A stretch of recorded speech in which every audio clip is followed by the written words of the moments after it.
Hello and welcome to a special pre-budget edition of Money Talks with me, George Pitcher, and welcoming Edmund Shing as ever from BCS Asset Management and the Idle Investor website. Welcome. Thank you, Ed. George. So, Ed, what are we expecting in the budget? A major giveaway from Chancellor Osborne? I think Gorgeous George would love to do that. A classic pre-election That's me, gimmick. Ed, Sorry, Gorgeous. of course, that's your Gorgeous George. Sorry, the other Gorgeous George Oh, then. right. I think he'd love to. There is one fly in the ointment called the Liberal Democratic Party, Yeah, who will not allow that to happen. They are the coalition partners yeah. for the time being, for at least another couple of months. So they definitely would put the block in it. They're Will do quite his keen best. on raising the threshold of income tax, Exactly. aren't they, the Lib Dems? So They they will. agree So in some areas. I think that'll happen. Yeah. I think raising the personal allowance threshold from the current 10,000 maybe to 11 or 12,000 is going to be one of the easiest measures to agree because, as you say, the Lib Dems and the Conservatives can agree on that. However, other stuff like raising inheritance tax thresholds, particularly exempting primary houses, could be a tricky one. Those are the big headline ones, aren't there? I never think raising the basic threshold is much of a vote winner, is it? But if you look at people who are earning around the 10 or 11 or 12,000 range, maybe working not just full-time but part-time, it's a huge deal because it lifts them out of the income tax band altogether and they don't pay any income tax. Yes. That is a difference. And this would continue, of course, the progression of the personal allowance that we've seen over the last few years through this current government. Right. So that, I think, actually could gain them some votes. Yeah. But I think really the vote winners will be very much targeted on the wealthy middle class. Right. That's for sure. Right. Now, this inheritance tax break of the threshold becoming £1 million, that's not actually part of the budget, as I understand it, but it's obviously around the budget and it's pre-election. So let's take that as well. Didn't George Osborne promise this years ago at a Conservative Party conference? I seem to remember him standing up saying, we're going to raise the threshold for inheritance tax to £1 million, and everybody cheered.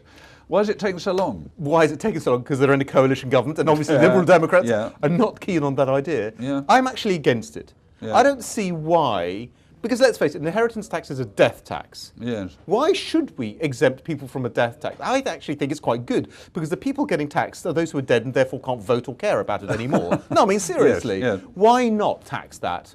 Why tax other things like flights and petrol? I would rather they tax people's estates, particularly large estates, because don't forget, George, estates up to £325,000 are already exempt. And there are already exemptions between husbands and wives. So if one dies, the surviving spouse can take on and there's a bit of an inconsistency there on property with capital gains tax anyway. Well, this is it. I'd go the other way, George. I'd rather say, you know what, George, you live in a fantastic house out in the home county somewhere. I won't give the address away. Now, the point is, why should you be exempt on that if you decide to sell it just because you happen to live in it? Why? I don't get it. And I think you're saying I should die in it. No, George. What I am saying, however, is you should perhaps be taxed on if you decide to sell it, even if you downsize, because after all, you will have made a packet on it. Right? Now, if I make a packet on stocks and shares, I have to pay capital gains tax. You make a packet on your primary residence, your house, and you get away with it, scot-free. Why?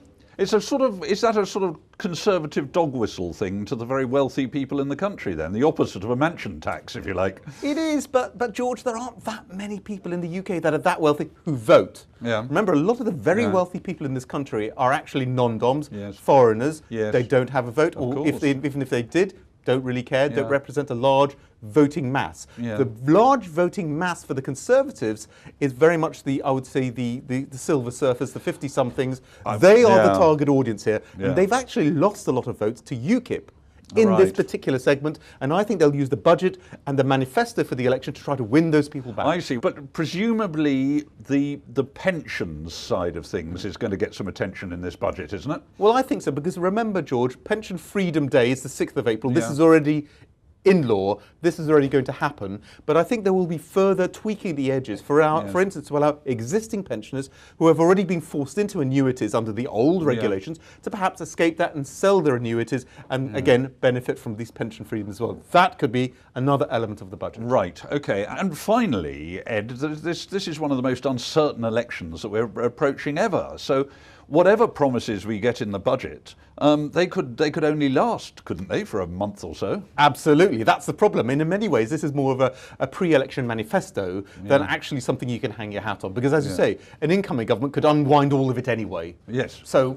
really. It's much more about a manifesto. It's much more about the Conservatives trying to pull away from Labour, which they are struggling to do at the moment. Thank you for your predictions in advance for the budget, and thank you for watching this special pre-budget, pre-election indeed, edition of Money Talks. On top of the budget itself, straight after, we'll have our chief economics commentator, William Keegan, here in the studio, giving us his reaction to the budget. But in the meantime, Ed, we'll look forward to very much to what you make of it in your column in IB Times UK. And thank you for watching.